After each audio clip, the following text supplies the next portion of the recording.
machete, among other things believed to have been used in the killings. We were able to recover 24 Airtel SIM card holders with new SIM cards, 8 smartphones and 2 feature phones, 1 laptop and 1 hard drive, 2 flash drives and a memory card, 1 machete that we believed was being used to dismember the victims. Collins is said to have first killed his wife in 2022 after she failed to run 2 businesses he established for her, after which he lured others into his trap. On interrogation, the suspect confessed to have lured, killed and disposed 42 female bodies at the dumping site,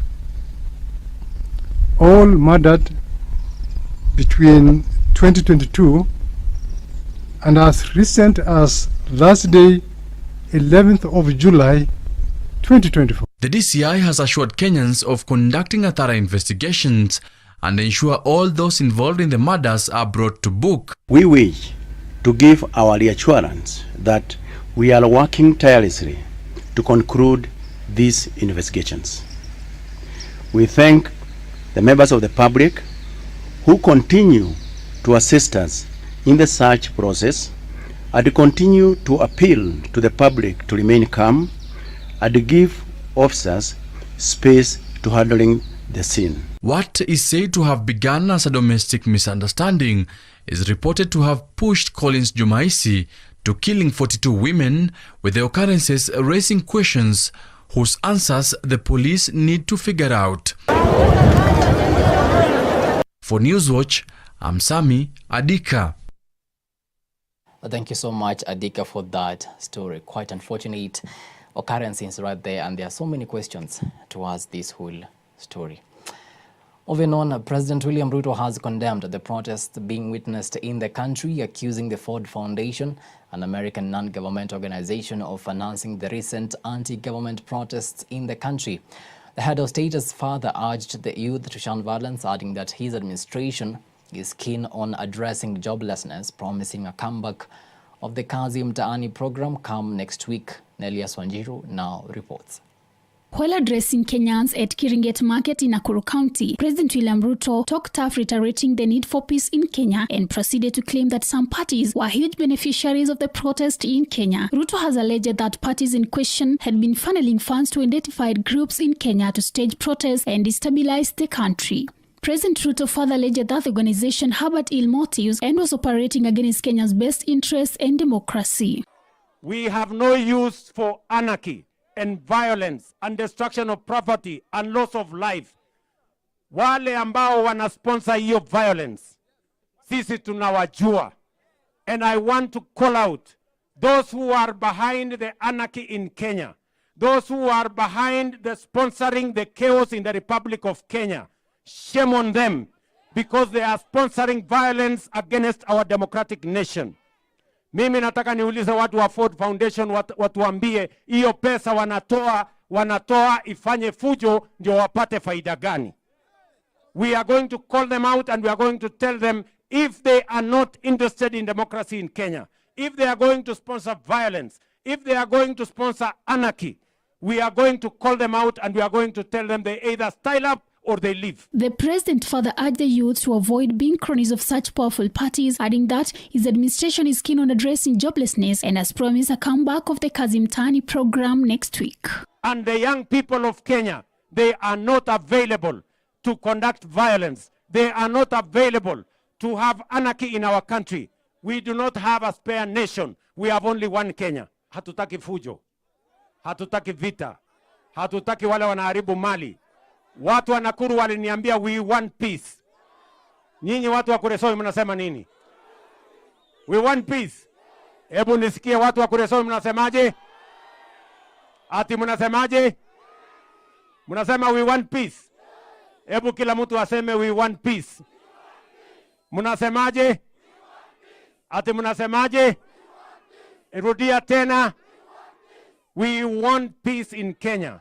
On his part, the Deputy President Rigathi Gachagua has continued to urge Gen Z to be patient with the president as he's creating a new cabinet. Alafu tuendelee kumshikilia na kumuunga mkono rais wetu, na hiyo kazi tumuombee atafute wafanyikazi wazuri wa kumsaidia. Si ndio? Kwa sababu kiongozi atafaulu akiwa na watu wazuri ya kumsaidia.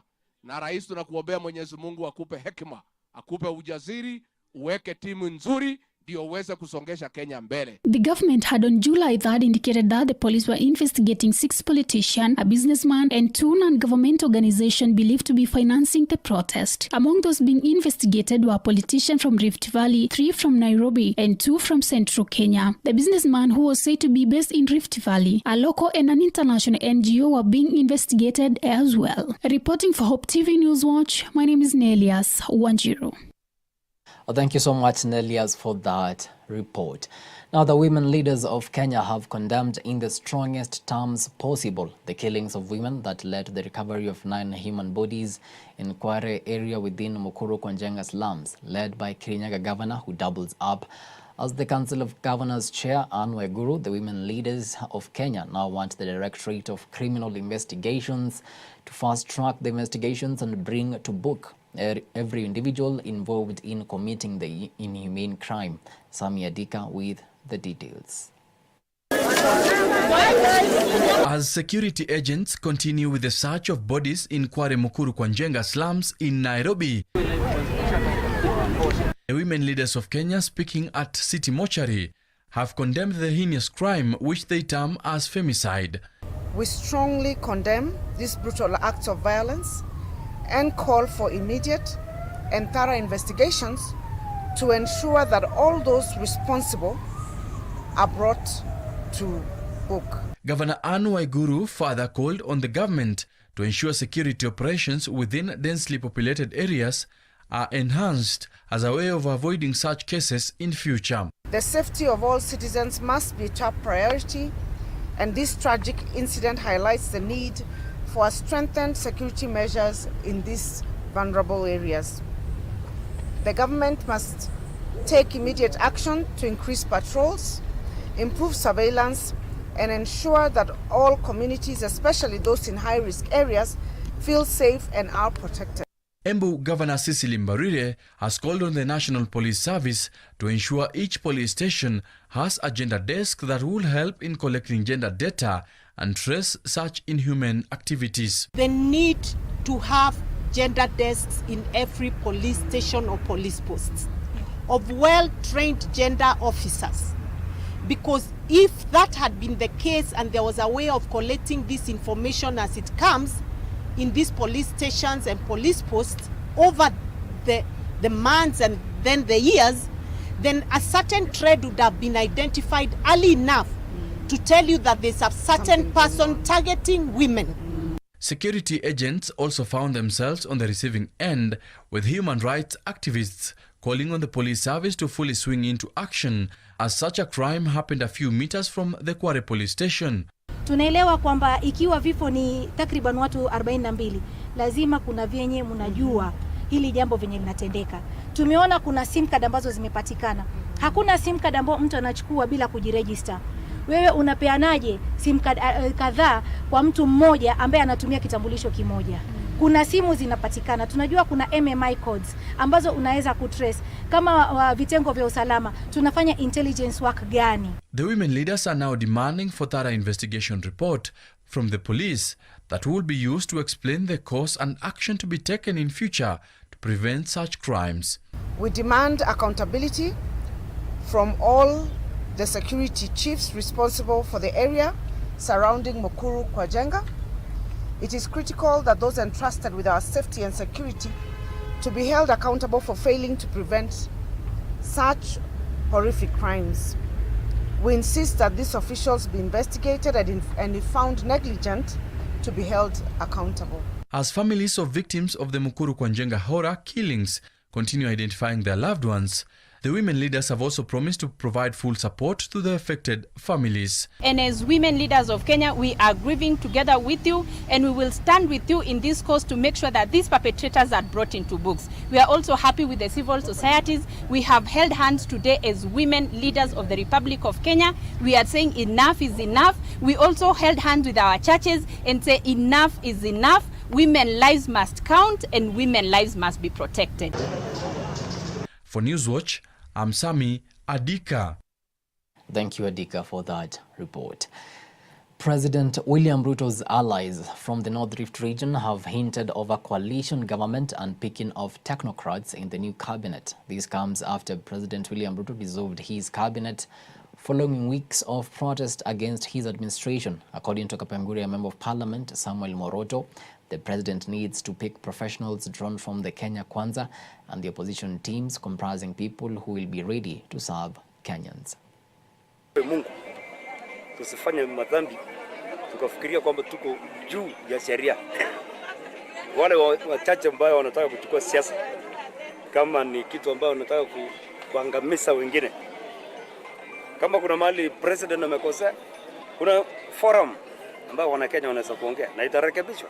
Na amerekebisha, amesikiza ile nini proposal zilikuwa umetengenezwa na committee ya finance ililetwa parliament, lakini kabla kuletwa president mwenyewe alituita tukaenda state house kama pichi ya Kenya Kwanza na wale wataalamu ambao wanaelewa maneno, tukatoa ya mkate, tukatoa hiyo magari ya watu wanadai hii, tukasema haina maana, Kenya lazima iendelee na watu waende mbele.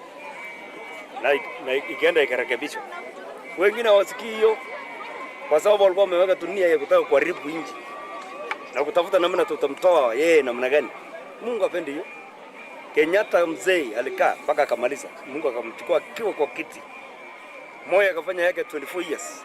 Kulikuwa kuna wakora kama hawa wenye wanasumbua. Mpaka 1982 ile kuu ilifanyika. Wakaanza kusunguza lakini Mungu alisimama mpaka akamaliza. Mzee Kibaki akakuja. Hata nilikuwa pia cabinet yake. Nilikuwa Home Affairs. Na mzee Mudiauri. Tulifanya kazi. Hata hakukuwa na maneno, lakini kulikuwa pia na wale walikuwa wanachokoza. Sasa unajua wakati nilipokuwa gavana inafika wakati ambapo unaona unataka kutengisha watu wako wafanye kazi vizuri. Kuna wakati nilifanya transfer which is normal. Hata kuna wengine una drop wao. So tulifanya hiyo. So hii mambo ambayo president amefanya sio abnormal, ni normal. Tuombee ya kwamba wale atatuchakulia wale watu wao ambao watakuja kupush vision yake iende side kuliko vile walikuwa wameendelea na wale wa kwanza. Sisemi wale wengine ni wabaya, watu ufanya bidii kufika ni kama wale wanakimbia. We do apologize with that sound issue. Crossing borders now, and Rwandans lined up on Monday, that is today, to elect their next president, with incumbent Paul Kagame widely expected to win a fourth term and extend his near quarter century in charge of Rwanda. The two men standing against him are Frank Habineza from the Democratic Green Party and independent Felipe Mpayimana, who say they are hoping to make some progress. Kagame has led Rwanda since he took power as the head of rebels who took control of the government and ended the 1994 genocide. He was the vice president and a de facto leader from 1994 to 2000 when he became president.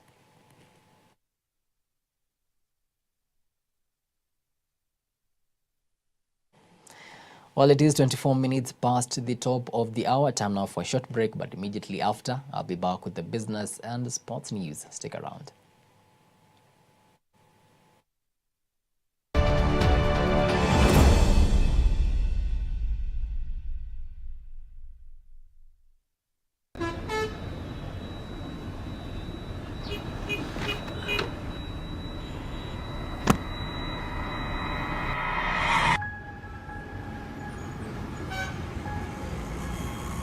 Rafiki soul is the promise of a hand that reaches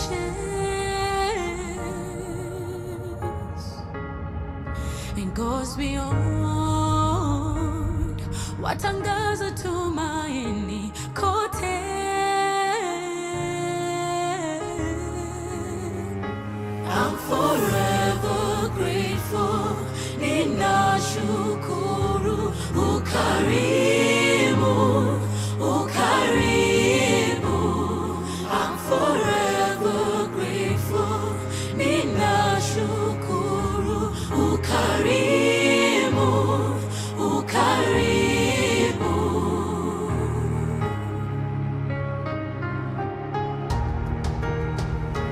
Speaking song is a promise of a hand that reaches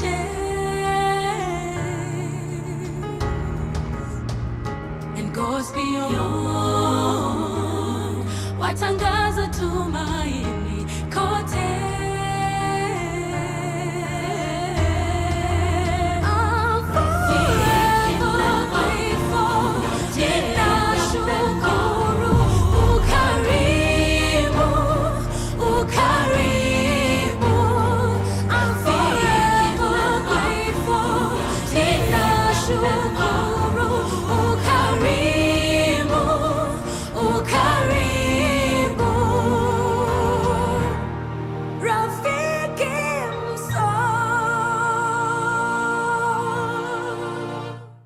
Friends of Hope, keeping hope alive.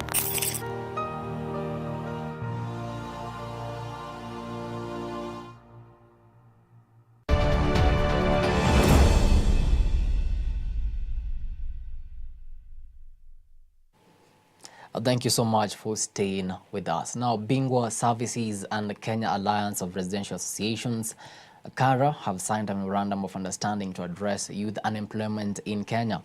The initiative, funded by the World Bank, will equip 1,000 service providers with essential skills, creating consistent job opportunities and income for young Kenyans. Key stakeholders, including John Waimiri from Family Bank Foundation and Dr. Joyce Gikunda from Lintons, praised the transformative potential of this collaboration, while former EACC Chair Mumo Mwatemu highlighted the economic benefits. Here's Mwambi Wawero with that report. I have gotten much. I'm privileged. And when you go and find something, you need to share. As a Christian, the best thing I can do is leave a legacy with girls and boys who are experts in the beauty industry. Henry Ochieng, CEO of KARA, outlined the partnership's goal to create a sustainable model for the youth engagement and employment, reducing the number of unengaged, skilled youths from 6 million to 0 within 3 years. The collaboration will enhance market awareness and capacity building, supported by Kenya Industry and Entrepreneurship Projects, KIEP, under the Ministry of Investments, Trade and Industry. Our interest as KARA is to be able to make sure that this platform gets recognition and gets awareness among our membership, that's the resident association, and they're able to uptake it to be able to access services that they require. So essentially what we are doing is taking the services to the homes at their convenience and people able to use the platform to access the kind of service they're using. Njehi Njoroge, CEO of Bingwa, emphasized the platform's role in providing safe, reliable, and convenient services while ensuring skilled service providers can deliver their best work with reduced payment risks. Former EACC Chair Mumo Mwatemu, being the guest speaker, noted that the partnership will boost Kenya's economic output by optimizing the productivity of its young workforce and enhancing social development by providing meaningful engagement opportunities for the Generation Z. We are here looking at what next after the protests by our youth. After what has led to this, what next? So when I see what Bingwa is doing, when I see the partnership with KARA, when I see the fact that we are focusing on what next in terms of how we place the youth. Speaking at the event, John Waimiri from Family Bank Foundation commended Bingwa's transformative work in empowering the youth, while Dr. Joyce Gikunda, Managing Director of Lintons, emphasized the importance of training individuals in the beauty industry, where not all can be absorbed in the beauty shops, necessitating some to work as freelancers. Hence, Bingwa comes in to offer the platform to connect the service to the clients. The Bingwa platform will also feature security services from Senaka, East Africa, whose Managing Director Annette Kimitei highlighted the importance of data protection and security awareness. We have 380 whom we have activated, whom have gone through the 8 steps of trust. From step number 1 to step number 8 is self-onboarding. We do not know you, we have not met you, we have not interacted with you. But upon reaching step number 8 is when now we communicate with you. And so this self-onboarding process has only vetted 380 out of 7,000 who are interested. So This partnership and also the hands that you saw in this MOU signing are going to increase these numbers, hopefully making the time shorter than we would have taken alone. The partnership between Bingwa Services and Kara aims to restore opportunities for Kenya's youth, offering dignified work and reducing unemployment by 0.7% within a year. Mombi Waweru, Hope TV Newswatch. 2018. Well, thank you so much, Mombi, for that report. Now, ZAPS, the group powering leading global remittance brands, that is WorldRemit and Sendwave, and leading provider of digital money transfer services along with Equity Group, have announced the renewal of their long-standing partnership. This agreement will continue to provide equity members in the country and across its subsidiaries in Tanzania, Uganda, and soon DRC, Rwanda, and South Sudan, will secure convenient and affordable ways to send and receive international money transfers. 2018, Equity Group was not the brand it is today. Today, Equity is ranked as the highest valued brand in the region. It has become the most profitable company in the region, the largest balance sheet in the region. It's Africa's top-rated financial brand. That is what we are bringing in. So it can bring a lot of momentum to the relationship because of brand visibility. We're very optimistic expectations for what the partnership will deliver, not just within Kenya, but across the region. We're a very large and scaled player, one of the premier ones, sending money from the global north into Africa. And so have really high expectations for what we can continue to deliver in Kenya and grow and continue to grow not only our volumes, but our market share in this country, but also expand it even more broadly with Equity Bank. And be able to go across the 15 countries that they're either in today or looking to expand into. We want to help solidify our market share and grow our market share in those regions, but also help Equity Bank in the process, either grow what they're doing there or establish themselves in those markets. What we're really excited about is the strategic alignment with you guys and the expertise you guys have on the continent, not just in one country, but more of a pan-African experience. We're obviously a scaled payments player. The more we can streamline and focus on a few partnerships that can get us across the continent, the better we can make our customer experiences and the better we can make that. So really excited about your ambitions. Those 15 countries align very, very well with where we operate. And so really excited about that aspect.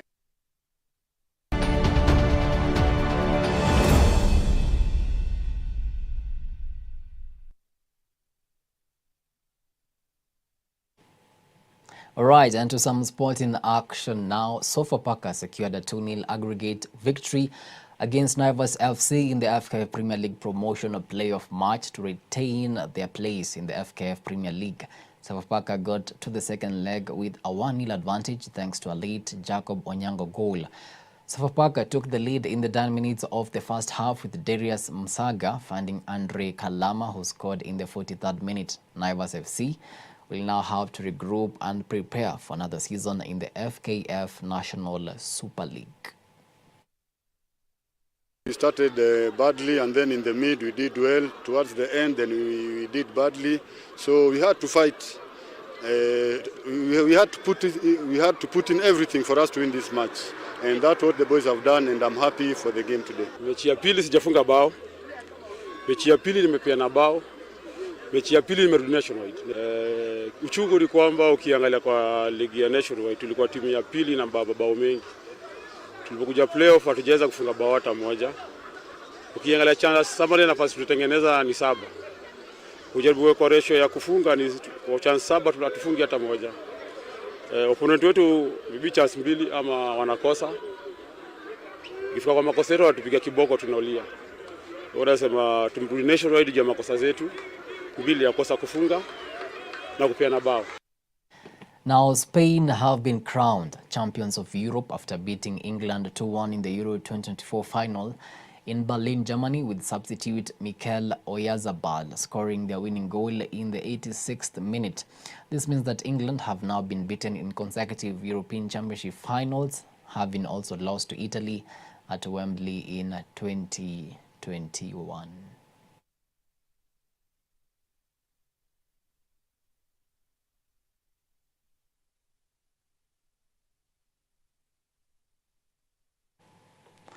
Well, with that, we come to the end of our news tonight. Many thanks to you for making time to watch Hope TV News Watch.